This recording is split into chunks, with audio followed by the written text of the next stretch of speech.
Hello guys and welcome back to my channel Sirf IAS. तो यहाँ पे विजन आईएएस की पीटी 365 जो कि इन्वायरमेंट की है उसे कंटिन्यू करते हुए आज मैं आपके लिए इसका पार्ट 9 प्रेजेंट करने जा रही हूँ। तो आइए शुरू करने से पहले चैनल को सब्सक्राइब कर लीजिए, बेल आइकन को प्रेस करिए ताकि आपको रेगुलर अपडेट्स मिलती रहें। देखिए, वीडियो थोड़ा बड़ा हो सकता है क्योंकि बायोडाइवर्सिटी पूरा इसके अंदर कवर कर रहे हैं, काफ़ी सारे इसके अंदर टॉपिक्स हैं, तो बरकरार रहिएगा पूरी वीडियो में। आइए शुरुआत करते हैं पहले टॉपिक से जो कहता है सुपर ईयर फॉर बायोडाइवर्सिटी। क्या है ये, न्यूज़ में क्यों रहा, समझते हैं।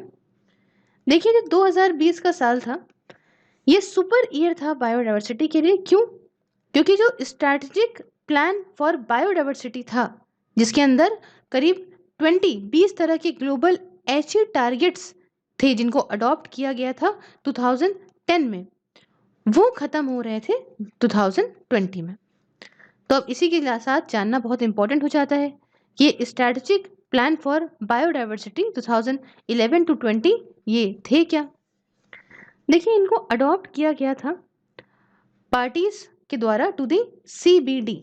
सीबीडी क्या होता है, यहाँ देख लीजिए, कन्वेंशन ऑन बायोलॉजिकल डाइवर्सिटी। तो सीबीटी में जो कि कॉन्फ्रेंस ऑफ पार्टीज 10th, मतलब कॉन्फ्रेंस ऑफ पार्टीज की 10th मीटिंग में इनको अडॉप्ट किया गया था और ये मीटिंग हुई थी उस समय नगोया जापान के अंदर।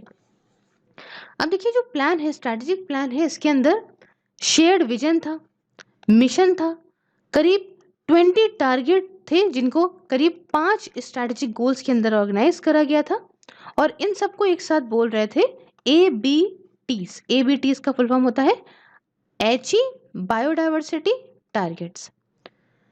तो अब बात आती है कि मैम ये विजन और ये मिशन क्या था। विजन तो देखिए ये था कि यहाँ पे नेचर के साथ में मिलजुल के रहें, जहाँ पे भाई 2050 तक बायोडाइवर्सिटी को वैल्यू प्रॉपर दी जाए, कंजर्व किया जाए, वापस से रिस्टोर करें और इज्जत से यूज़ करें, वाइजली यूज़ करें, एक्सप्लॉइट ना करें, इकोसिस्टम सर्विसेज जो हैं वो बरकरार रहें, हमारा जो अर्थ है, प्लैनेट है, उसको उसकी हेल्थ बरकरार रखें, मतलब सस्टेन करके रखें कि अभी भी यूज़ करें भाई, आगे भी यूज़ करा जाए, और बेनिफिट्स और एसेंशियल लोगों को सबको ताकि मिल सके। मिशन ये था कि हम कुछ ऐसे कदम जो तुरंत उठाने चाहिए हम उठाएंगे जिसकी वजह से हमारा जो बायोडाइवर्सिटी का लॉस है उसे रोक सकें, ताकि यहाँ पे 2020 तक इकोसिस्टम इतने रेजिलिएंट बन जाए कि अपना एसेंशियल सर्विसेज वो लोगों को देते रहें और इससे प्लैनेट की जो अलग अलग वैरायटी ऑफ लाइफ है वो भी सिक्योर रहेगी और साथ में ह्यूमन बीइंग को भी अच्छे, ह्यूमंस के लिए बहुत ही अच्छी तरीके से कंट्रीब्यूशन मिलेगा और गरीबी भी हटेगी। लेकिन 2020 तक तो देखिए क्या ही हुआ। खैर, ये स्ट्रैटेजिक प्लान, ये जो बायोडाइवर्सिटी का था 2011 से 20 तक का, इसमें जो ये पार्टीज थी कन्वेंशन ऑन बायोलॉजिकल डाइवर्सिटी में, इन्होंने अग्री करा, पहली बात तो अग्री करी कि हम अपना national biodiversity strategies and action plan, short form में देख लीजिए, आगे शॉर्ट फॉर्म यूज करेंगे NBSAPs, ये जो था इनका, इनको अपडेट करेंगे और उस तरह से ही अपडेट करेंगे जैसे कि ये स्ट्रैटेजिक प्लान है बायोडाइवर्सिटी के ऊपर।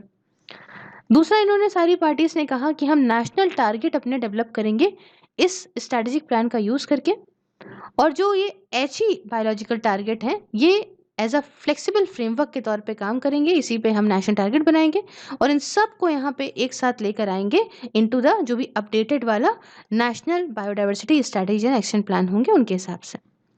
तीसरी बात, सभी पार्टीज ने कहा कि हम updated national biodiversity strategies and action plan को अपने पॉलिसी इंस्ट्रूमेंट की तरह अडॉप्ट करेंगे। चौथी बात, रिपोर्ट की प्रोग्रेस कितनी हो रही है, नहीं हो रही है, जो ये रिपोर्ट है कि प्रोग्रेस एक स्ट्रैटेजिक प्लान की कितनी तरीके से अचीव बायोडाइवर्सिटी टारगेट की कितनी हमने करी, ये यहाँ पे नेशनल रिपोर्ट्स के थ्रू पता चलेगी। तो इंडिया का जो 6th नेशनल रिपोर्ट थी उसके हिसाब से देखने को मिला कि करीब 12 जो NBTs हैं उनमें से यहाँ पे 9 में इंडिया बिल्कुल बढ़िया टाइम से काम कर रही है, एक में हम लोगों ने ज़्यादा ही कर लिया है और जो कि NBT 6 है उसमें हमने एक्स्ट्रा ही काम कर लिया है। बट लेकिन यहाँ पे जो 2 टारगेट और बचे जैसे कि NBT 4 और NBT 12, इसमें हमारा इतना बढ़िया रेट नहीं है, इनसफिशिएंट रेट से हम इस पे काम कर पा रहे हैं। अभी फिलहाल नेगोशिएशंस चल रहे हैं कि किस तरीके से 2020 के बाद जो ग्लोबल डाइवर्सिटी फ्रेमवर्क होगा उसे किस तरीके से हम डेवलप करेंगे। अच्छा, आगे बढ़ने से पहले इस वाले जो है इमेज को देखिए। Convention on biological diversity, CBD, ये एक इंटरनेशनल मल्टीलेटरल ट्रीटी है, कई सारे इसमें देश हैं, जिसको सिग्नेचर के लिए ओपन किया गया था 1992 में United nation conference on environmental development के अंदर, जो कि रियो अर्थ समिट में हुई थी। इसके अंदर यहाँ पे 196 पार्टीज हैं और इंडिया उनमें से एक है।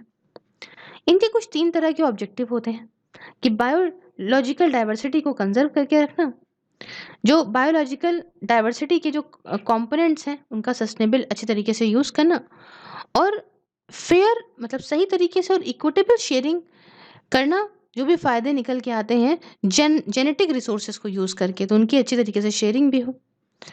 अब देखिए कुछ सप्लीमेंट्री अग्रीमेंट जो कि कन्वेंशन ऑन बायोलॉजिकल डाइवर्सिटी के हैं और इंडिया ने साइन और रेटिफाइड करा है इन तीनों को ही, इन तीनों प्रोटोकॉल को। तो पहला है आपका कार्टाजीना प्रोटोकॉल ऑन बायोसेफ्टी।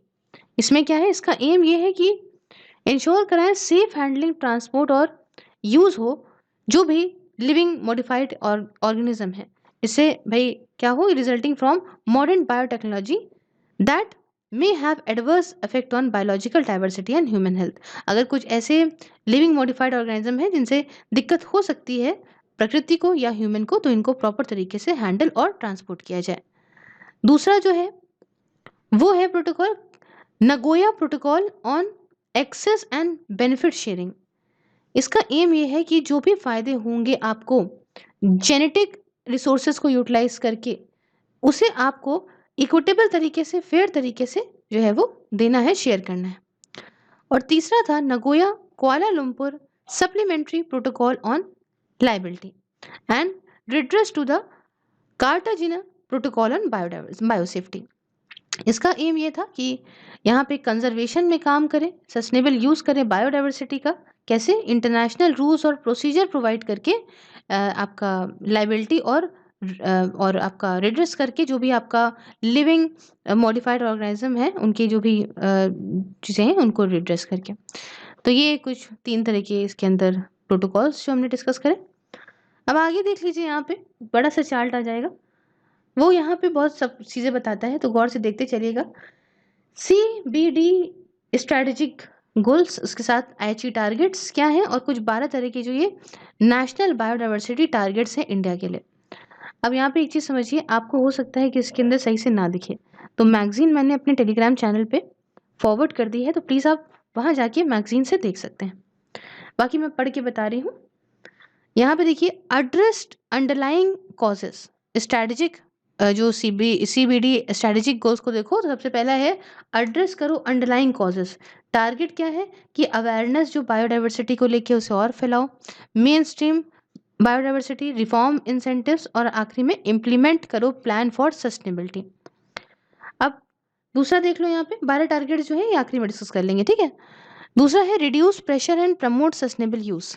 तो इसमें क्या क्या है, IHE टारगेट, 5वां IHE टारगेट कहता है कि रिड्यूस करो हैबिटेट लॉस और डिग्रेडेशन को भी, फिश सस्टेनेबिलिटी रहनी चाहिए, फार्मिंग और फॉरेस्ट्री सस्टेनेबल बनने चाहिए, पोल्यूशन कम हो, टैकल करें इन्वेसिव स्पीशीज को, और क्लाइमेट चेंजेस के जो इम्पैक्ट पड़ते हैं उन्हें कम किया जा सके। तीसरा है सेफगार्ड करें इकोसिस्टम स्पीशीज और जीन्स को।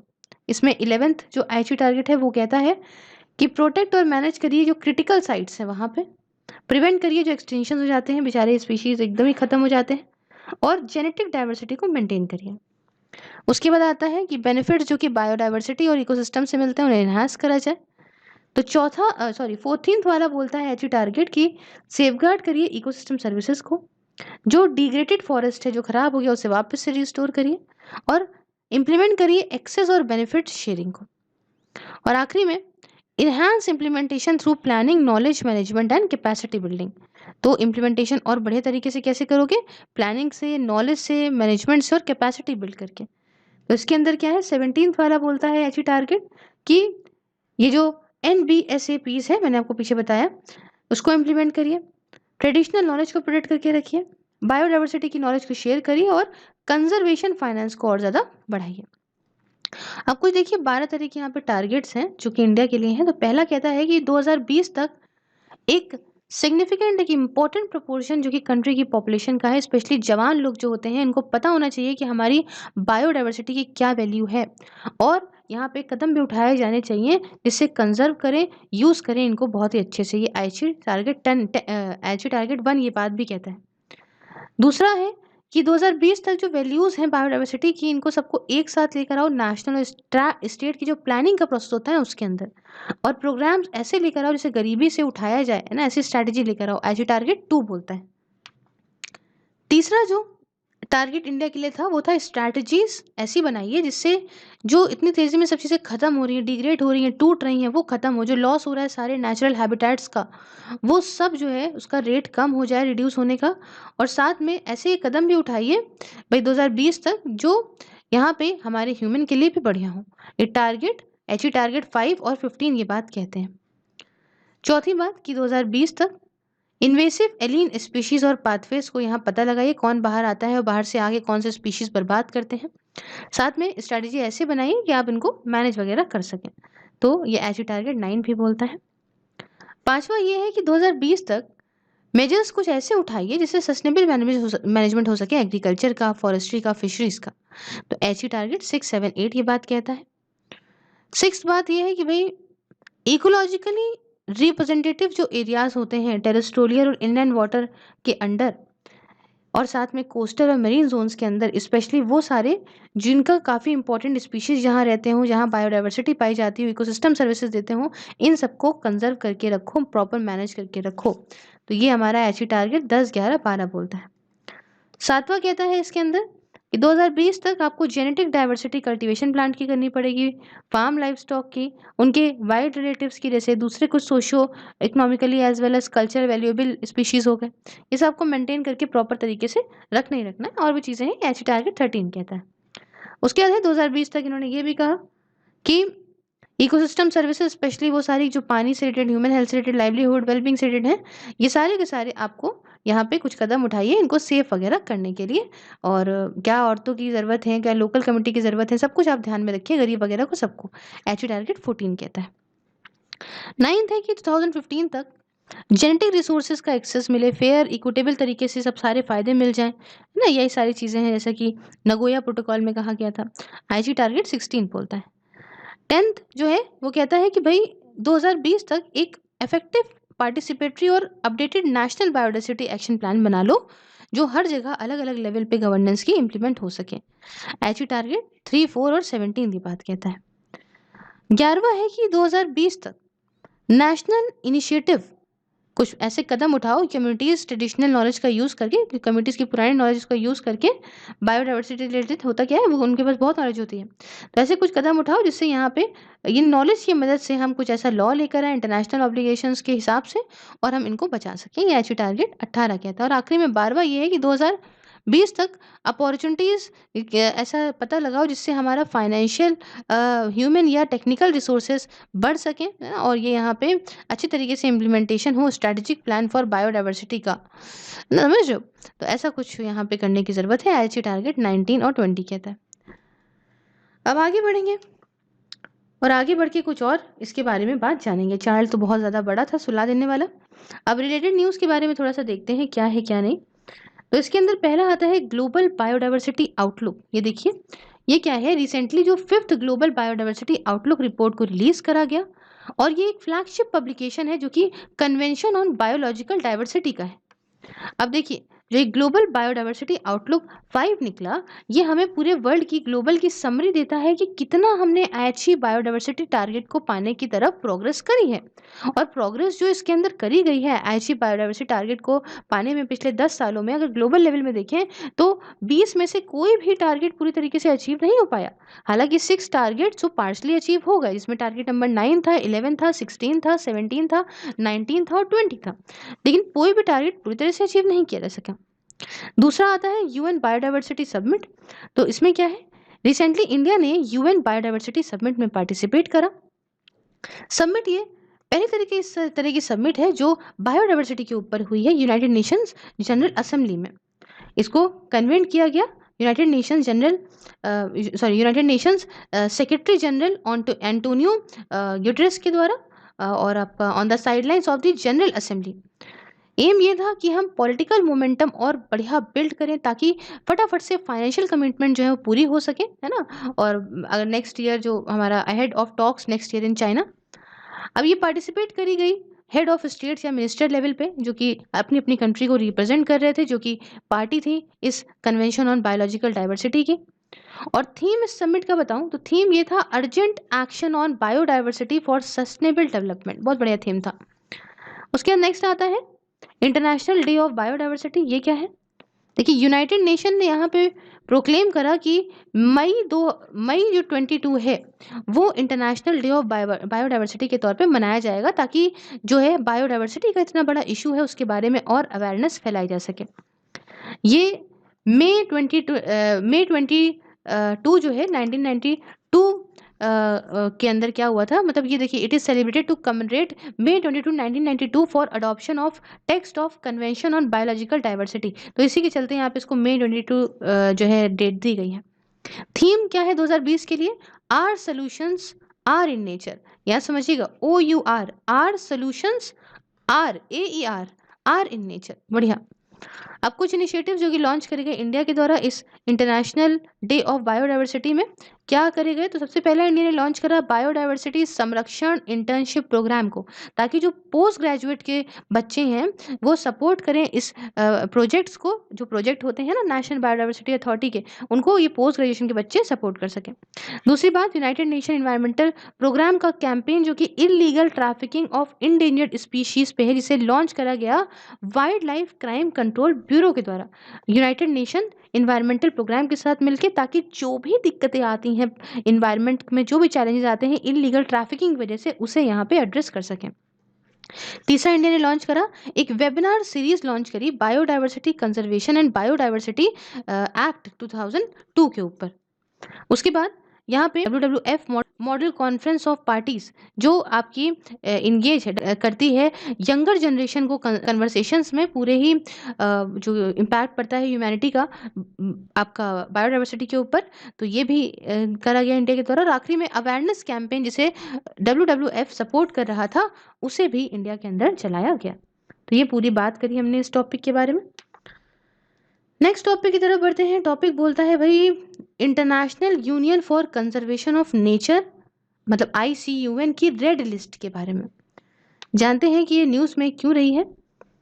देखिए, international union for conservation of nature ने अपडेट कर दी है इस बार अपनी रेड लिस्ट को, जो कि थ्रेटेंड मतलब खतरे वाले जो भी स्पीशीज हैं उनकी रेड लिस्ट को यहाँ पे अपडेट कर दिया गया है। IUCN ने किया है, तो IUCN के बारे में जाना जरूरी हो जाता है। देखिए, IUCN का फुल फॉर्म होता है international union for conservation of nature. ये एक वर्ल्ड की बहुत पुरानी ग्लोबल इन्वायरमेंटल ऑर्गेनाइजेशन है। इसमें दोनों ही सरकार भी है प्लस सिविल सोसाइटी ऑर्गेनाइजेशन भी है। इसका काम ये है कि नेचर कंजर्वेशन को प्रोटेक्ट करे, कि भैया प्रकृति को बचा के रखो और इकोलॉजिकली सस्टेनेबल यूज करो ये नेचुरल रिसोर्सेज का जो आप करते हो। हर एक 4 सालों में IUCN जो है वो कन्वेन करता है IUCN वर्ल्ड कंजर्वेशन कांग्रेस को, और इसके साथ अपना ग्लोबल कंजर्वेशन एजेंडा जो है वो सेट करता है वो। तो इतनी बात IUCN के बारे में समझ गए। न्यूज़ के बारे में और बात चलिए जानते हैं। हुआ क्या है कि IUCN की जो रेड लिस्ट होती है थ्रेटेंड स्पीशीज की, जिसे 1964 में फाउंड करा गया था, ये वर्ल्ड की सबसे ज़्यादा कॉम्प्रिहेंसिव इन्वेंट्री है, जहाँ पे ग्लोबल कंजर्वेशन स्टेटस, चाहे वो प्लांट का हो और चाहे वो एनिमल स्पीशीज का हो, सब कुछ आपको देखने को मिल जाएगा। ये कुछ क्वांटिटेटिव क्राइटेरिया का यूज़ करती है, देखती है कि क्या रिस्क है, किस स्पीशी को कितना रिस्क है एक्सटेंशन में। इसमें आपका जो भी स्पीशीज इंक्लूडेड होते हैं global species programme of the IUCN में। फिर समझिए, it uses set of quantitative criteria to evaluate the extension risk of species included in the global species programme of the IUCN। अच्छा पता लगाती है कि भैया कौन सा स्पीशी को खतरा है ये एकदम ही एक्सटेंड ना हो जाए। अब अपडेट क्या करी है ये समझ लेते हैं। तो अपडेट में एक एडिशनल 31 स्पीशीज को एक्सटेंड करा गया वाइल्ड में, in the wild including species of fishes, shark and frogs. फिर समझो एक एडिशनल 31 स्पीशीज जो एक्सटेंट है इन द वाइल्ड। इसमें आपका कुछ स्पीशीज फिशेस की हैं, कुछ शार्क्स की हैं और कुछ फ्रॉग्स की हैं। दूसरी बात ये अपडेट करी गई कि कुछ 15 फ्रेश वाटर फिश की स्पीशीज एंडेमिक जो लेक लनाउ से थी और इनका आउटलेट जो है वो फिलीपींस में देखने को मिला है। उसके साथ लॉस्ट शार्क लिस्ट कर दी गई है क्रिटिकली इंडेंजर्ड या पॉसिबली एक्सटिंक्ट कैटेगरी के अंदर।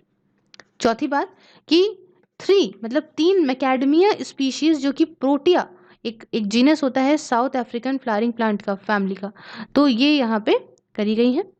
और उसके बाद यहाँ पे अब 1,12,432 1,12,432 स्पीशीज जो कि IUCN की रेड लिस्ट में है और नियरली 1/3 मतलब कह लो 30,178 स्पीशीज को डर है कि कहीं वो एक्सटिंक्ट ना हो जाएं।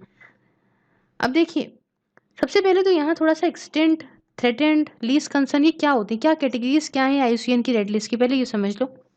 देखो एक्सटेंट मतलब खत्म। एक्सटेंट में EX देखें तो कोई भी रीजनेबल डाउट नहीं है कि लास्ट इंडिविजुअल मर चुका है, मतलब एक भी नहीं बचा, सारे के सारे उस स्पीशी के खत्म हो गए, तो तुम EX वाला एक्सटेंट कह दोगे।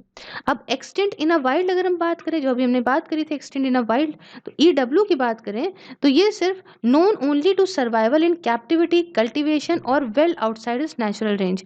मतलब अब इसका मतलब ये है कि सिर्फ वही जानवर बच गए हैं उस पर्टिकुलर स्पीशी के जिनको आपने अलग रख रखा है, मतलब कैप्टिविटी में है या कल्टीवेशन हो रहा है उनसे, या फिर कोई मतलब नेचुरल एनवायरनमेंट में अपने वो नहीं बचे हैं, लेकिन हाँ इनको रख रखा है ह्यूमंस ने तो ही बचे।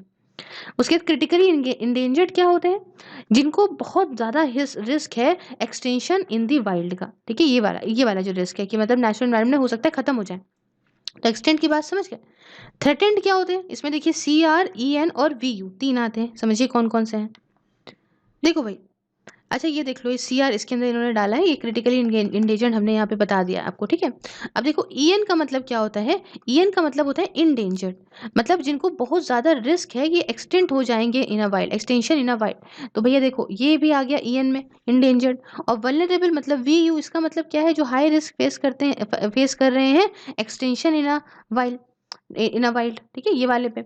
और उसके बाद एंटी क्या होता है, नियर थ्रेटेंड। नियर थ्रेटेंड में क्लोज टू क्वालिफाइंग या फिर likely to qualify for a threatened category in the near future. हो सकता है कि ये थ्रेटेंड कैटेगरी में आने वाले सालों में चले जाएं, तो ये होता है एंटी मतलब नियर थ्रेटेंड, है ना, पास है थ्रेटेंड के। उसके बाद LC की बात करें तो लीस्ट कंसर्न, मतलब पॉपुलेशन इनकी स्टेबल है, इतनी तो है, और यहाँ पे कोई एक्सटेंशन वगैरह आने वाले फ्यूचर में ये फेस नहीं करेंगे। और फिर आता है डेटा डेफिशिएंट, मतलब इतनी इन्फॉर्मेशन ही नहीं है के बारे में कि इनको रिस्क है कि नहीं है। तो ये सब कुछ हमने बात कर ली इसके बारे में। अब बात आती है थोड़े आगे, और यहाँ पे कुछ फाइंडिंग्स देखेंगे इंडियन स्पीशीज से रिलेटेड, क्या पता लगा क्या नहीं पता लगा। तो पहली चीज तो ये कि no confirmed sightings of the Jerdon's courser since 2009। 2009 के बाद से कोई भी यहाँ पे जर्डन कर्सर को देखने को नहीं मिला है। अब यहाँ बात आती है कर्सर की, तो भैया COURSER ये है इसकी स्पेलिंग, है ना। और बाकी आगे का नाम जो है जर्डन, JERDON, जर्डन्स कर्सर। तो क्या है कि जर्डन कर्सर, देखिए एक नॉकटर्नल बर्ड है। नॉकटर्नल का मतलब होता है जो बर्ड्स रात में एक्टिव हो जाती हैं, जो जानी जाती है ईस्टर्न घाट से, मतलब आंध्र प्रदेश और तेलंगाना से। और ये आपको बॉर्डर जो आपका श्री लंकरमेश्वरा वाइल्ड लाइफ सेंचुरी है वहां पे देखने को मिलेगी। अब ये जो है वो रहेगी ओपन पैचेस में, जो कि स्क्रब फॉरेस्ट होता है ना, जो वहाँ पे आसपास आपको देखने को मिलेगी। और इनका जो हैबिटेट है ये काफ़ी ज़्यादा प्रेशर में है, क्योंकि बहुत सारी ह्यूमन के द्वारा करी गई एक्टिविटीज़, मतलब एंथ्रोपोजेनिक एक्टिविटीज़ की वजह से इनका जो हैबिटेट है वो खतरे में है। दूसरी बात ये फाइंड करी कि हिमालयन क्विल, अगर हम हिमालयन क्विल की बात करें तो इसको स्पॉट किया गया था आखिरी बार 2010 में। हालांकि it may still be extent with an estimated year of extension of 2023। देखिए यहाँ समझिए कि जो हिमालयन क्विल है ये क्या है, सबसे पहले ये जान लेते हैं। ये एक मीडियम साइज की बर्ड है जो कि फीजेंट फैमिली से बिलोंग करती है। इसकी जो अगर हम कहें कि इसके लेग्स की बात करें तो ये इसके अलग तरीके के रेड और येलो बिल और लेग्स होते हैं, और प्रोमिनेंट जो इसका वाइट स्पॉट होता है इसके आंखों के आसपास, तो अच्छी सी लगती है। और इसका ये एक नेटिव है इंडिया की, ये आपको सिर्फ और सिर्फ माउंटेन्स में उत्तराखंड के देखने को मिलेगी, नॉर्थ वेस्ट हिमालयाज में। इतनी बात समझ में। अब देखिए सारी जो 5 तरह की फ्रेश वाटर डॉल्फिन स्पीशीज हैं, चाहे वो गंगा, अमेज़न, इंडस, इरावदी और तुकुक्सी, ये भी थ्रेटेंड हैं एक्सटेंशन से, है ना। मतलब यहाँ पे जो पांचों जगह पे जो ये फ्रेश वाटर डॉल्फिन्स हैं, इनको भी भैया ये भी, इनको भी रिस्क है कि ये कहीं एक्सटेंशन ना हो जाए, ये कहीं एक्सटेंट ना हो जाए। तो ये सब पता लगाया गया इनके द्वारा। साथ में कुछ रिलेटेड न्यूज़ भी जान लेते हैं, जैसे कि red list assessment of Indian grass hoppers. हुआ क्या कि recently grass hopper specialist group international union for the conservation of nature का, IUCN का, इसने red list assessment of grass hoppers in India को इनिशिएट किया। क्या है समझते हैं इस बारे में थोड़ा सा। तो इस red list assessment of Indian grass hoppers में रिसेंटली क्या हुआ है, देखिए कि grass hopper specialist group international union for the conservation of nature, मतलब IUCN का, उसने इनिशिएट करा है red list assessment of grass hoppers in India. ठीक है, अगर मैंने इस लाइन को 2 बार रिपीट कर दिया तो माफ़ी, क्योंकि मैंने यहाँ से वीडियो थोड़ी सी पॉज कर दी थी, तो मुझे समझ नहीं आ रहा था कहाँ से मैं कंटिन्यू कर रही थी। ठीक है, तो इसको ग्रास हॉपर्स को इंडिया में असेसमेंट करा गया है। अब इसमें क्या हुआ है, सबसे पहली बात तो भाई रेड लिस्ट जो कि थ्रेटेंड स्पीशीज़ का है, जो कि भाई इसे 1964 में फाउंड किया गया था। ये वर्ल्ड का सबसे ज़्यादा कॉम्प्रिहेंसिव इन्वेंट्री है, जहाँ पे सारा का सारा ग्लोबल जो कंजर्वेशन स्टेटस है बायोलॉजिकल स्पीशीज़ का, सब कुछ आपको यहाँ मिल जाएगा। फिर समझिए क्या है ये red list of threatened species founded in 1964। ये वर्ल्ड का मोस्ट कॉम्प्रिहेंसिव इन्वेंट्री है of the global conservation status of the biological species को लेकर। देखिए ये प्रोजेक्ट जो असेसमेंट वाला ऊपर मैंने बताया इंडिया के अंदर, ये स्टार्ट होगा नीलगिरी बायोस्फीयर रिजर्व से। और ये भाई जानते हैं आप नीलगिरी बायोस्फीयर रिजर्व जो कि 3 स्टेट्स में फैला हुआ है, एक आपका केरला में है, तमिलनाडु में है और कर्नाटका में, ऐसे बीच में पड़ जाता है वो। उसके बाद यहाँ से स्टार्ट होगा नीलगिरी बायोस्फीयर रिजर्व से, उसके बाद दूसरे पार्ट्स ऑफ द कंट्री तक फैलेगा। असेसमेंट के अंदर कुछ न्यू स्पीशीज आएंगी ग्रास हॉपर की, जिसमें आपका तितली लोबस त्रिशूला या शिवास पिग्मी त्रिशूला कह सकते हैं, ये आएगी, जो डिस्कवर्ड हुई है इराविकुलम नेशनल पार्क में केरला के इदुक्की डिस्ट्रिक्ट के अंदर। अब देखिए ग्रास हॉपर जो होते हैं ना, ये एग्रीकल्चर पेस्ट के तौर पे माने जाते हैं, और ये हर तरह के एनवायरनमेंट में रहते हैं, सिवाय उन एनवायरनमेंट के जहाँ पे सारा टाइम बर्फ जमी रहती है। इनका जो सर्वाइवल स्टेटस है ये बताता है कि इन्वायरमेंट किस इन्वायरमेंट में ये रह रहे हैं। समझिए इधर survival status would explain about the environment they are living इन।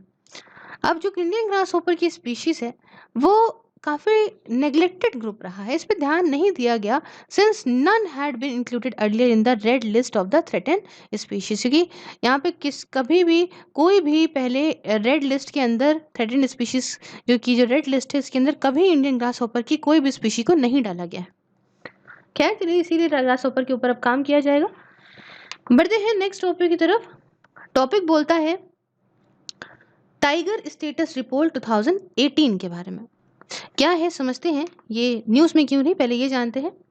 देखिए 4th tiger census report status of tigers, co predators, prey and their habitat 2018 की हमें दिखाती है कि जो टाइगर्स हैं हमारे इंडिया में, इनका काउंट बढ़ गया है। ये बढ़ गया है 2967 हो गया है ये 2018 में, और ये 2014 में सिर्फ 2226 हुआ करता था। तो अब इसी के साथ न्यूज़ के बारे में और बात जान लेते हैं। देखिए रिपोर्ट एक्सेस करती है स्टेटस क्या है टाइगर्स का, कि भाई कितनी कहाँ कहाँ ये फैले हुए हैं, क्या डेंसिटी है इंडिविजुअल पॉपुलेशन की इंडिया में, है ना, कितनी जगह पे कितने पाए जाते हैं, सब कुछ ये देखती है। और टेक्नोलॉजी, किस टेक्नोलॉजी का यूज़ करते हैं इस असेसमेंट को करने में, तो सबसे पहली टेक्नोलॉजी है वो है एम स्ट्राइप्स। अगर हम इसको कहें तो ऐसी स्पेलिंग लिखी जाती है STRIPES। ये क्या है? Monitoring system for tigers, incentive, protection and ecological status. क्या है इसका full form? Monitoring system for tigers, intensive protection and ecological status, M stripes. तो इसमें क्या करते हैं? इसमें जीपीएस का यूज करते हैं जियो टैग करने के लिए फोटो एविडेंसेस को और सर्वे इंफॉर्मेशन को, और इस एक्सरसाइज को ज़्यादा एक्यूरेट बनाते हैं। अभी तुम आपको ऐसे समझाती हूँ मैं किस तरह से क्या है। तो देखिए, मालूम है इसमें क्या होता है जो इस चीज़ को बहुत ज़्यादा एक्यूरेट बनाता है, बहुत सही डेटा देती है। देखिए, आपने ऐसे देखा होगा कभी अपने फ़ोन में कि आप जहाँ पे खड़े होकर अगर फ़ोटो अपनी खींचोगे, तो अगर आप उसमें जियो टैगिंग ऑन कर दोगे तो आप देखोगे कि जहाँ पे आप खींच रहे हो वहाँ की लोकेशन उस फोटो के साथ टैग हो जाएगी।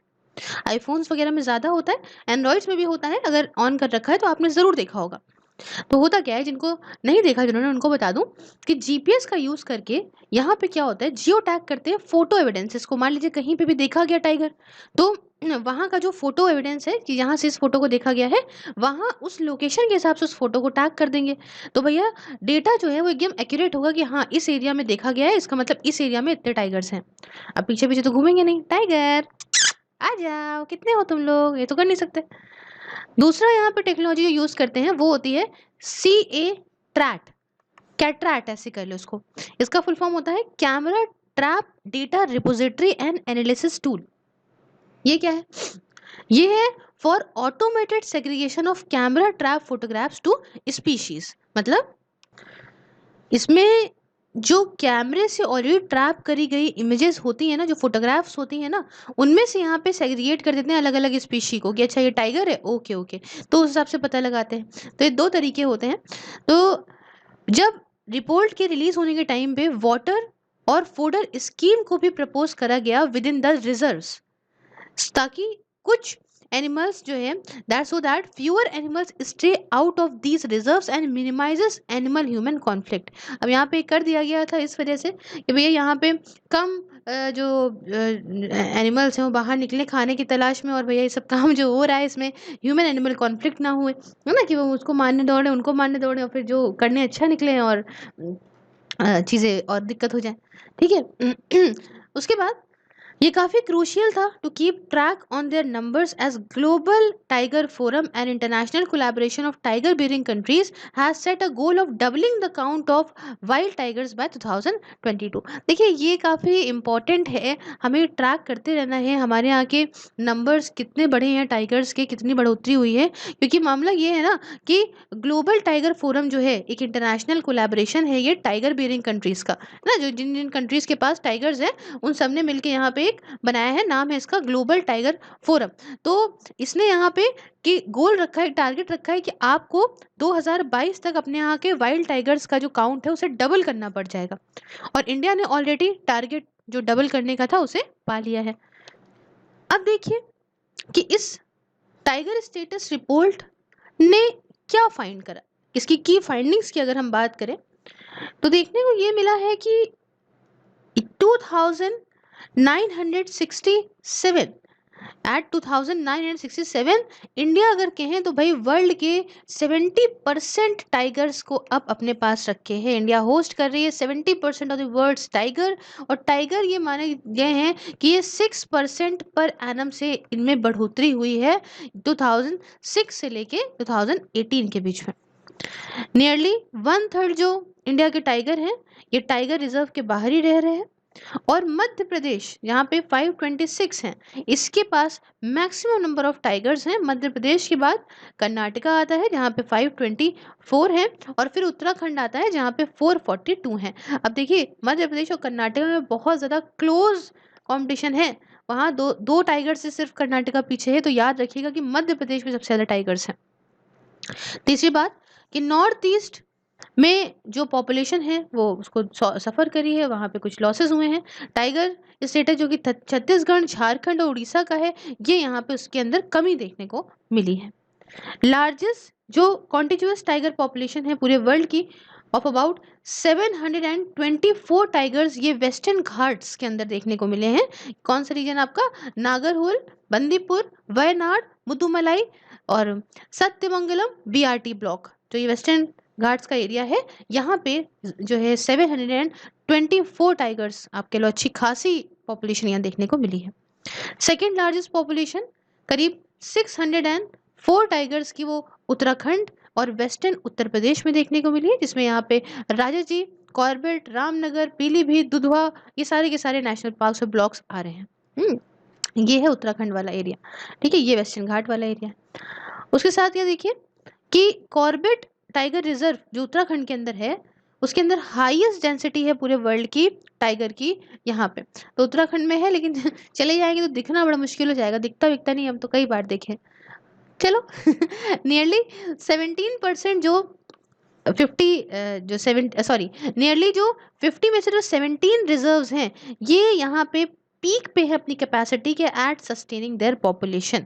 मतलब 50 रिजर्व्स में से 17 रिजर्व्स ऐसे हैं जो बढ़ रहे हैं कि उनकी पीक कैपेसिटी है, उनकी कैपेसिटी के एकदम हाई पॉइंट पे पहुंच रहे हैं कि वो अपनी पॉपुलेशन को कितना रख सकते हैं, उसके हाईएस्ट पॉइंट पे पहुंच रहे हैं। और कुछ फैक्टर्स जो कोरिलेट और पॉसिबली डिटरमाइन करते हैं टाइगर की डेंसिटी, वो समझिए क्या है। पहला तो density would increase with increase in primary pray.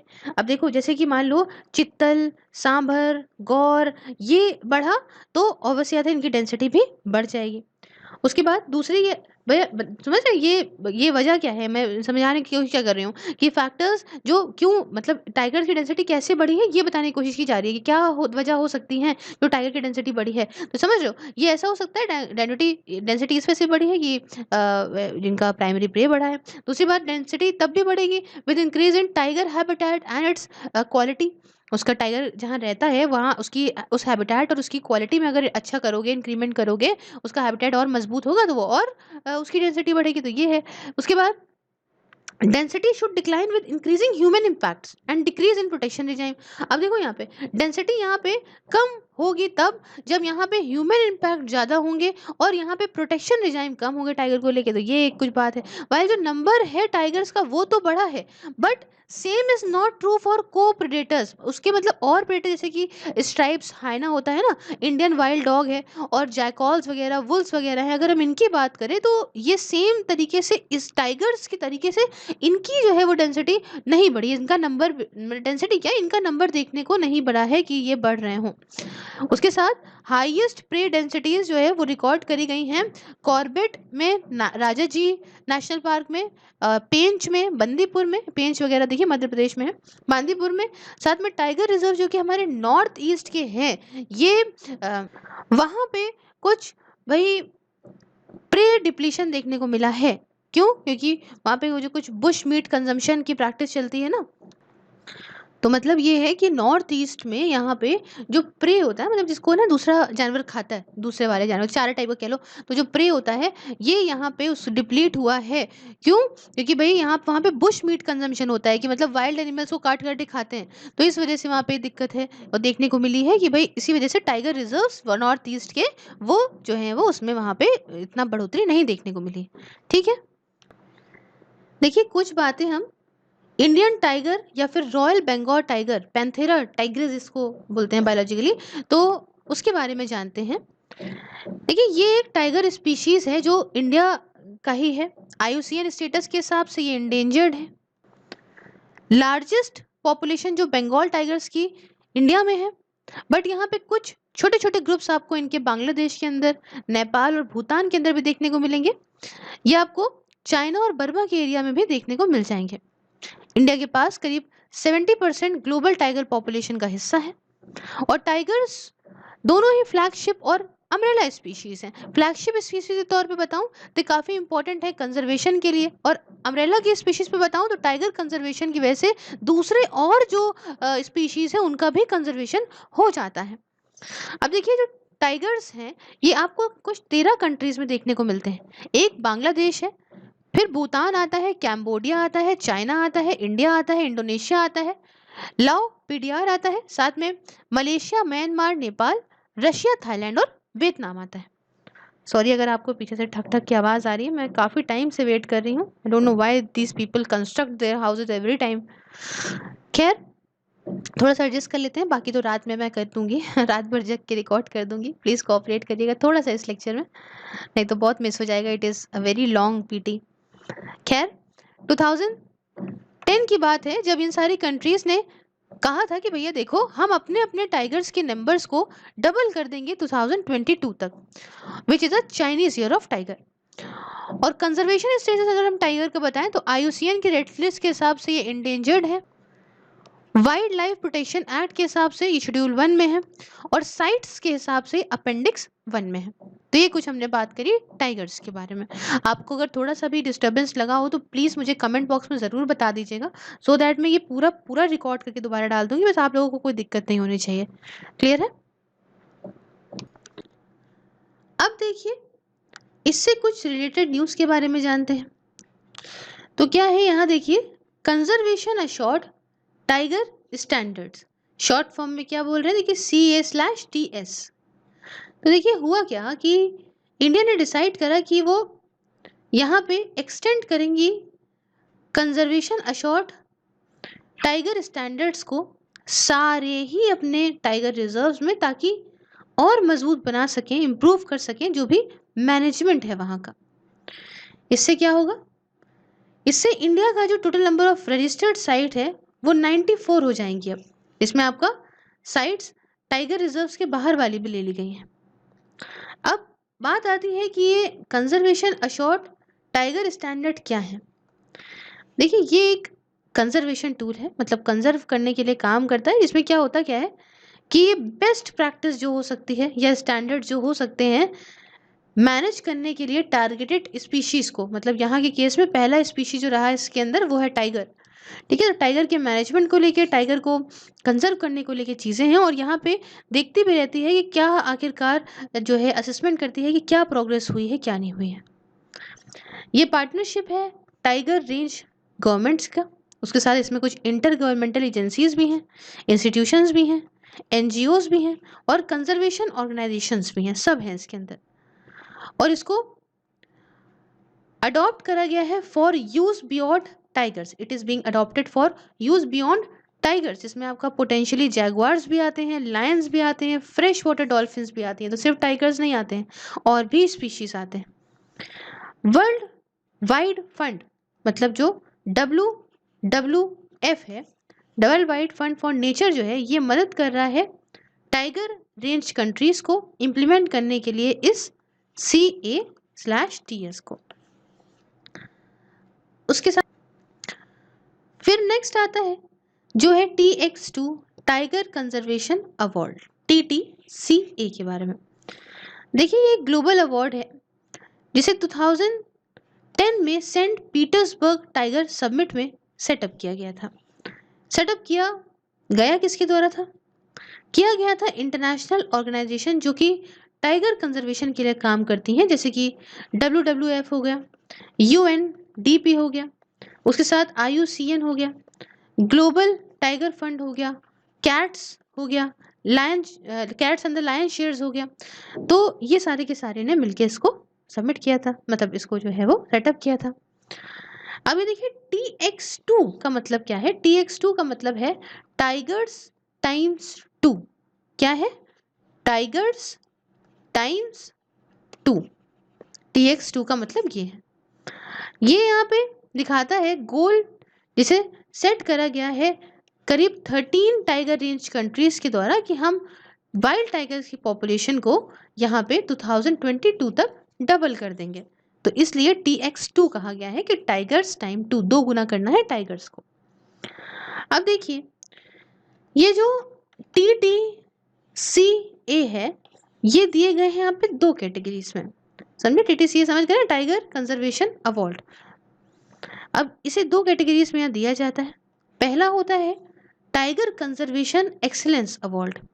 ये क्या है, trans boundary Manas conservation area. फिर समझो यहाँ पे tiger conservation excellence award trans boundary Manas conservation area. इसमें आपका मानस नेशनल पार्क आता है जो कि आसाम के अंदर है, उसके साथ रॉयल मानस नेशनल पार्क आता है जो कि भूटान के अंदर है, और इन दोनों ने ही इस अवार्ड को जीता है। अवार्ड रिकॉग्नाइज करता है एक ऐसी साइट को जिसने 2 या 2 से ज़्यादा, मतलब 2 या मोर ऑफ 5 थीम्स में एक्सीलेंस पाई है। जैसे कि पहला अगर हम बात करें तो टाइगर और प्रे पॉपुलेशन के मॉनिटरिंग और रिसर्च में, दूसरा, साइट मैनेजमेंट बढ़िया से किया है।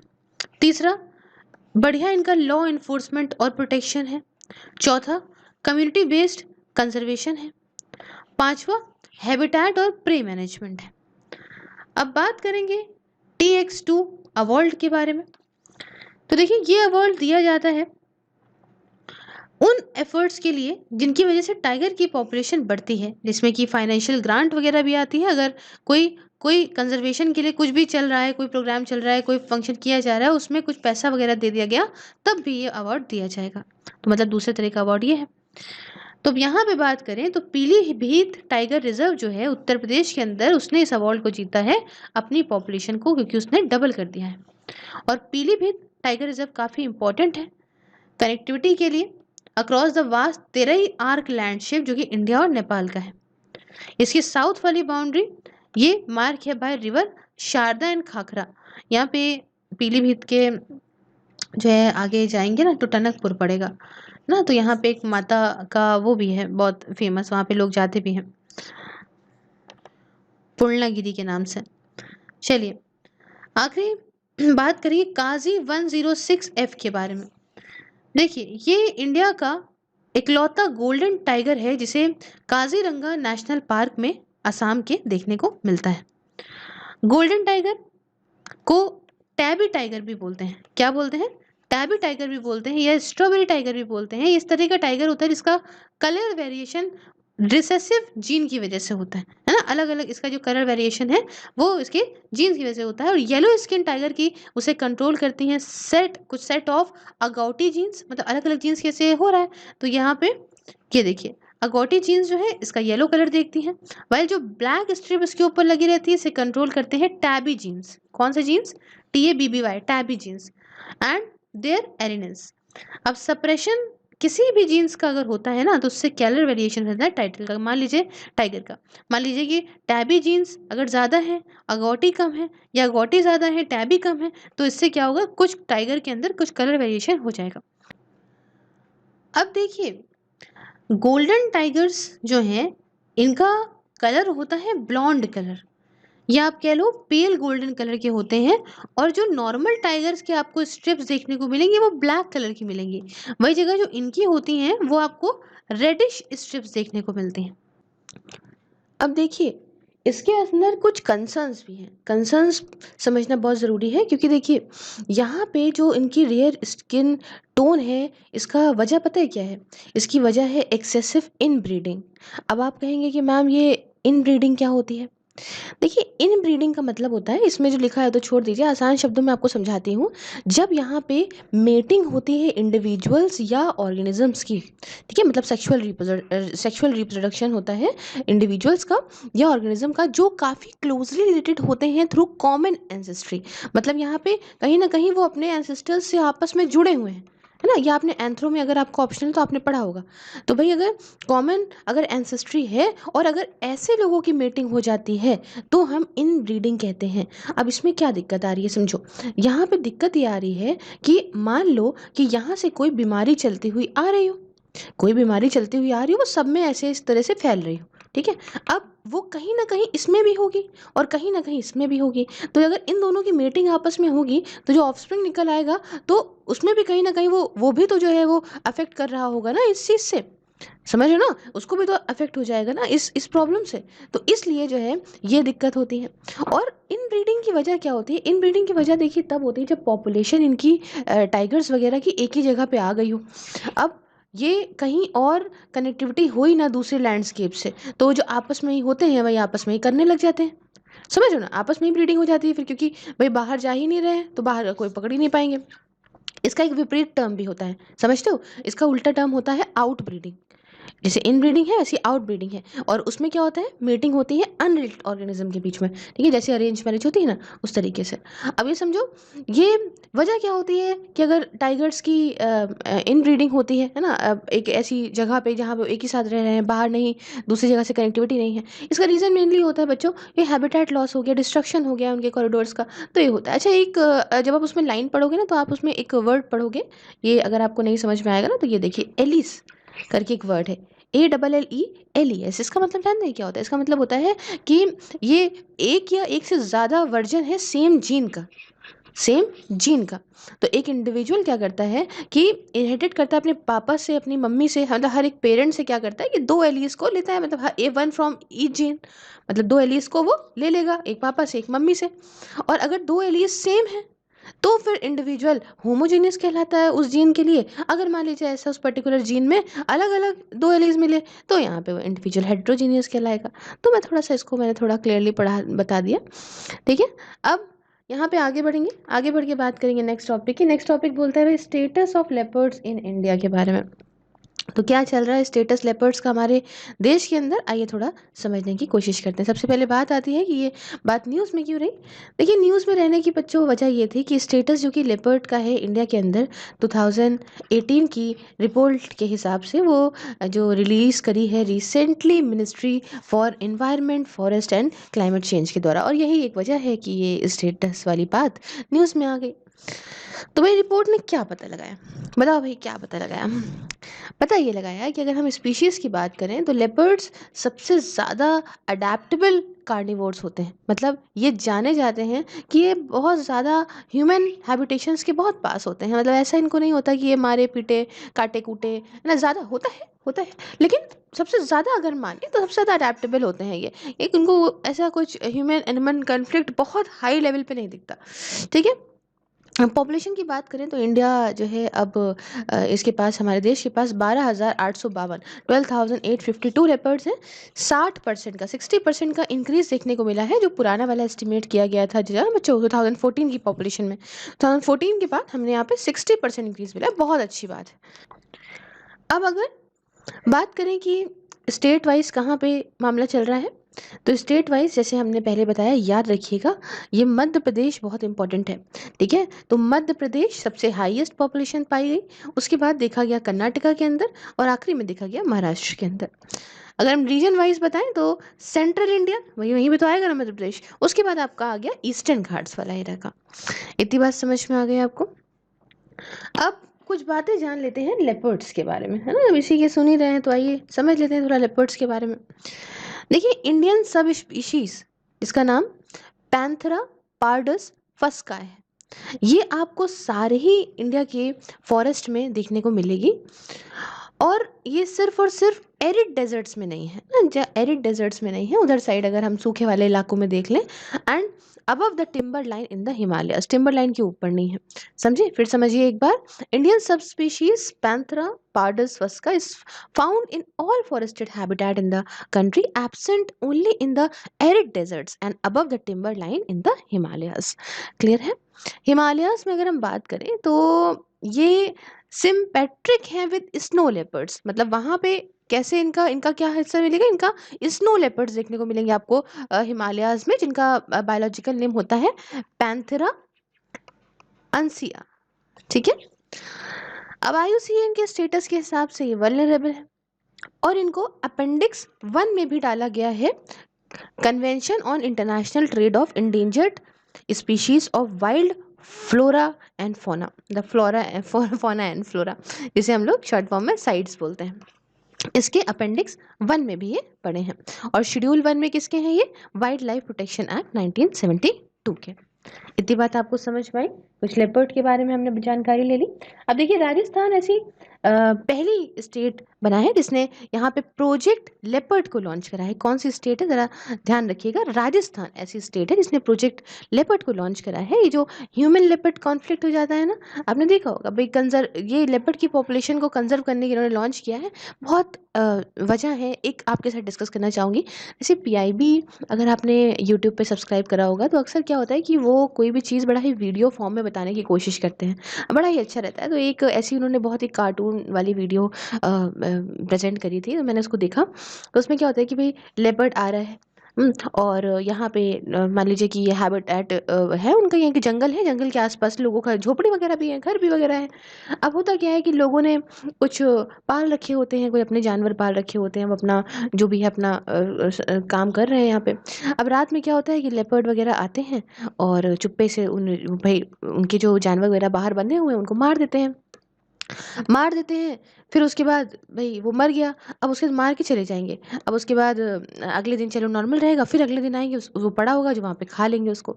तो होता क्या है कि इससे लोग बहुत ज़्यादा गुस्सा आ जाते हैं, चिढ़ जाते हैं। तो अब क्या करें? लेपर्ड से क्या करें? कैसे क्या करें? तो क्या करते हैं अक्सर लोग कि जो मारा गया होता है उनका जानवर लेपर्ड के द्वारा, उसमें क्या करेंगे चुपचाप उसको पड़ा रहने देंगे, उसमें ज़हर वगैरह मिला देंगे। तो जब अगले दिन लेपर्ड आएगा उसको खाएगा तो वो आएगा मर, क्योंकि वो चिढ़ जाएँगे उससे। तो अक्सर ये ह्यूमन एनिमल कॉन्फ्लिक्ट होता है। कभी-कभी क्या हो रहा है कि मान लीजिए कहीं दिख गया, कुछ हो गया, अब किसी ने बच्चा उठा लिया, मार दिया, कुछ कर दिया तो फिर उसको गोली मारनी पड़ती है। तो इससे क्या होता है भई उनके हैबिटेट के आस-पास आप रह रहे हो। अब देखिए ट्राइबल्स के साथ ये प्रॉब्लम मेनली देखने को नहीं मिलती है, क्योंकि उनके लिए वो बिल्कुल घर जैसा ही है ना? उनको सब पता है, उनके एक तरीके से बच्चे की तरह के जानवर रह रहे हैं। लेकिन अब जब बहुत क्लोज़ली अगर आप फॉरेस्ट वगैरह के आस-पास लोग रहने लगते हैं तो फिर उनके साथ भी जानवरों को लगता है ये तो मेरा ही इलाका है ना? तो ह्यूमन एनिमल कॉन्फ्लिक्ट को यहाँ पे रोकने के लिए इस प्रोजेक्ट लेपर्ड को लॉन्च करा गया है। अच्छा, थ्रेट क्या है? इनको खतरा है पोचिंग का, हैबिटेट लॉस है इनका, भई एक पेड़ काटते जा रहे हो, जंगल काटते जा रहे हो, ना नेचुरल प्रे का डिप्लीशन हो रहा है, खाओ-वाओगे क्या भैया, खाएँगे क्या बेचारे? ह्यूमन एनिमल कॉन्फ्लिक्ट है, तो ये कुछ दिक्कतें हैं जो। अब इससे रिलेटेड कुछ न्यूज़ जानेंगे। देखिए लेपर्ड की पोचिंग इंडिया में क्या चल रही है समझते हैं। एक रीसेंट स्टडी करी गई ट्रैफिक इंडिया के द्वारा, वो ये दिखाती है कि जो टोटल है आपका 747 लेपर्ड की डेथ हुई है बिटवीन 2015 से 19 के बीच में हमारे देश इंडिया के अंदर। जिसमें 596 को जो है वो illegal wild life trade and poaching से यहाँ पे रिलेट किया गया है। ये मतलब यहाँ पे समझो आप कि 747 जो लेपर्ड हैं वो मरे हैं, और उनमें से 596 596 को इल्लीगली ट्रेड कर दिया गया, पोचिंग कर दी गई, मार दिया गया। तो आप समझ रहे हो कितना बड़ा नंबर है ये। हाईएस्ट पोचिंग के इंसिडेंट्स रिपोर्ट करे गए हैं उत्तराखंड से, और साथ में महाराष्ट्र से भी। अब देखिए ये जो ट्रैफिक है ना, ये ट्रैफिक एक नॉन गवर्नमेंटल ऑर्गेनाइजेशन है, और ये पूरे वर्ल्ड में ग्लोबली काम करती है यही ट्रेड में, जो वाइल्ड एनिमल्स और प्लांट्स का होता है ना, in context of biodiversity conservation and sustainable development. तो जी इस पूरा पूरा इसी में काम करती है कि क्या ट्रेड हो रहा है, ये जो वाइल्ड एनिमल्स का या जो बहुत ही ज़्यादा रेयर प्लांट्स होते हैं उनका। इसको इस्टेब्लिश करा गया था बच्चों 1976 में, और इस्टेब्लिश करा गया था international union for conservation of nature IUCN और world wide fund for nature के द्वारा इसको इस्टेब्लिश करा गया था। तो ये हमने कुछ बात करी। आगे बढ़ेंगे, बात करेंगे स्पेसिफिकली स्नो लेपर्ड के बारे में। देखिए न्यूज़ में इस वजह से रहा है क्योंकि इंडिया का first snow leopard conservation centre Uttarakhand के अंदर बना दिया गया है। एक्चुअली पहाड़ों पहाड़ों में मिलते हैं ज़्यादा, तो इसलिए उत्तराखंड के अंदर ही बनाया गया है। तो भाई खबर के बारे में कुछ और बात जानते हैं। देखिए कंजर्वेशन सेंटर जो है इसे बनाया जाएगा बाय उत्तराखंड फॉरेस्ट डिपार्टमेंट, उसके साथ यूनाइटेड नेशन डेवलपमेंट प्रोग्राम के साथ मिलके उत्तरकाशी फॉरेस्ट में, as a part of its 6 year long project जिसका नाम है सिक्योर हिमालयस। तो ये 6 सालों तक का चलने वाला लंबा प्रोजेक्ट है। प्रोजेक्ट का नाम है सिक्योर हिमालयास, और इस प्रोजेक्ट के अंदर यहाँ पे उत्तराखंड फॉरेस्ट डिपार्टमेंट आपका UNDP के साथ मिलके इस उत्तरकाशी फॉरेस्ट में इसे बनाएगा। किसे बनाएगा? Leopard, snow leopard conservation centre को। अब प्रोजेक्ट देखिए, इसका काम ये होगा कि भाई कैसे हम स्नो लेपर्ड को या दूसरे इंडेंजर्ड स्पीशीज़ को को जो है वो कंजर्व करें और उनका हैबिटेट कंजर्व करें, समझे, जो कि हिमालयाज़ के अंदर है। और इस प्रोजेक्ट को 2017 में बच्चों स्टार्ट किया गया था। ठीक है, इसको फंड करा जा रहा है बाय ग्लोबल इन्वायरमेंट फैसिलिटी, जो कि यूनाइटेड नेशन डेवलपमेंट प्रोग्राम के अंदर है। और स्नो लेपर्ड कंजर्वेशन सेंटर का मालूम है उद्देश्य क्या है, एम क्या है? एम ये है कि प्रोटेक्ट करा जाए एनिमल को with the help of local community. मतलब जो आसपास के लोग रह रहे हैं, जो लोकल कम्युनिटी है, उसी के थ्रू ही, उन्हीं के थ्रू ही जानवरों को प्रोटेक्ट करा जा सके, और साथ में एम्प्लॉयमेंट भी दें लोकल्स को। आसपास के गांव के जो लोग हैं उनको एम्प्लॉयमेंट भी दें टूरिज्म के थ्रू। अब वो प्रोटेक्ट कर रहे हैं, जानवर भी बढ़िया है, अब टूरिस्ट आ रहा है देखने के लिए, भाई इनको भी एम्प्लॉयमेंट मिल रहा है, सबका फायदा है ना। इसका एम ये भी है कि कंजर्व और रीस्टोर करे जो हिमालय का इकोसिस्टम है, भाई इतना खराब हो चुका है चीज़ें, तो इसको कंजर्व वगैरह करे। अब यहाँ पे देखिए कुछ दूसरे कंजर्वेशन मेजर्स सरकार ने जो लिए हैं उसके बारे में जान लेते हैं। राइट साइड पे देखिएगा यहाँ पे स्क्रीन के ऊपर, पहला है भाई प्रोजेक्ट स्नो लेपर्ड। ये किस लिए है?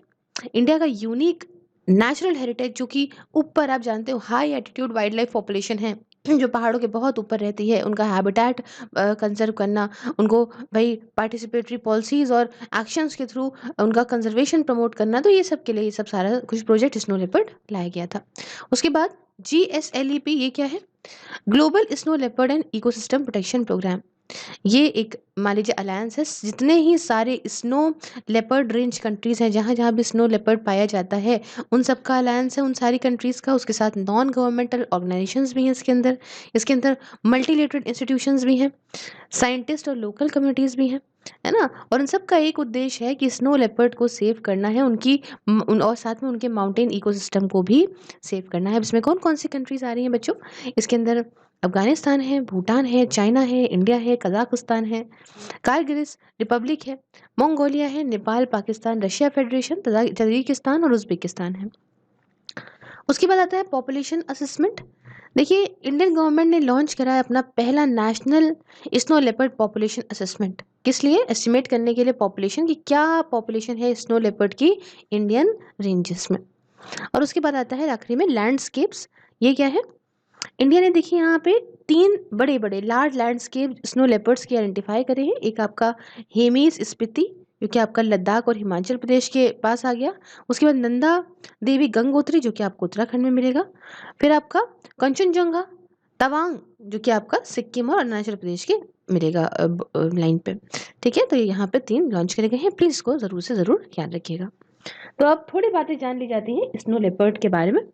देखिए, ये एक शेड्यूल 1 का एनिमल है, जो कि wild life protection act of India के अंदर आता है। IUCN के स्टेटस की बात करें तो ये वल्नरेबल है। इनको अपेंडिक्स 1 में रखा गया है साइट्स के अंदर। एनिमल, इस जानवर को, इस स्नो लेपर्ड को बहुत दिक्कत होती है। क्यों? क्योंकि इसकी बहुत पोचिंग होती है, इसका हैबिटेट डिस्ट्रक्शन हुआ है भाई। मतलब क्या करें रहने को जगह नहीं है, दिख गए कहीं तो पकड़ के मार दिए जाएंगे। इंडिया के अंदर अगर हम बात करें तो इट हैबिटेट द हिमालय, मतलब हिमालयाज़ के ऊपर वाले रीजन में रहते हैं। करीब आप 3000 से लेके आप 4500 मीटर्स तक ऊपर जाओगे ना स्नो लेवल, तभी तो कहते हैं ना बड़ी ठंडक में रहेंगी ये। और ये अक्रॉस जम्मू एंड कश्मीर, उसके साथ लद्दाख, उसके साथ हिमाचल प्रदेश, उसके साथ उत्तराखंड, फिर सिक्किम और अरुणाचल प्रदेश, ये इन जगहों पे आपको मिलेंगे। इस एरिया में अगर हम बात करें, इन पूरे एरिया में 5% आपको पूरे वर्ल्ड की ग्लोबली पूरे वर्ल्ड की स्नो लेपर्ड की रेंज देखने को मिल जाएगी। उत्तराखंड की बात करें बच्चों अगर हम, तो स्नो लेपर्ड आपको नंदा देवी बायोस्फीयर रिजर्व में मिलेंगे, गंगोत्री नेशनल पार्क में मिलेंगे और अस्कोट वाइल्ड लाइफ सेंचुरी में मिलेंगे। तो ये कुछ बातें हमने करी स्नो लेपर्ड के बारे में, और ज़रा सा देख लीजिए ये भी, है ना। बड़ी मुश्किल से लगाया है तो बड़ा अच्छा सा लगता है मुझे ये देख लीजिए, यहाँ पे ये है, ये कंट्री है, ये कंट्री है। स्नो लेपर्ड रेंज कंट्रीज़ के बारे में बता रही थी ना। तो देखिए, पाकिस्तान यहाँ पड़ेगा आपको, अफगानिस्तान यहाँ पड़ेगा, इंडिया तो अपना है, ये जानते हैं ना कहाँ है। उसके बाद बगल में अपने नेपाल भाई साहब आ जाते हैं, ये भूटान आ जाता है, ये चाइना आ जाता है। ये देखिए, ये है मंगोलिया, है ना, मंगोल्स आए थे ना। उसके बाद ये रशियन फेडरेशन आ जाता है। ठीक है, ये सारा कुछ है। चलिए फिलहाल इस लेक्चर में इतना ही। तब तक के लिए, if you like the video, please like the video, share it with your friends, subscribe your channel Sulfires, and if you want to follow me on any other social media platform, link is in the description. You can also watch these videos on Facebook also, just like the way Sulfires. Along with this, if you want to join my membership, just press the join button and enjoy the various perks. Thank you so much for discussion. Have a wonderful day ahead. Take care.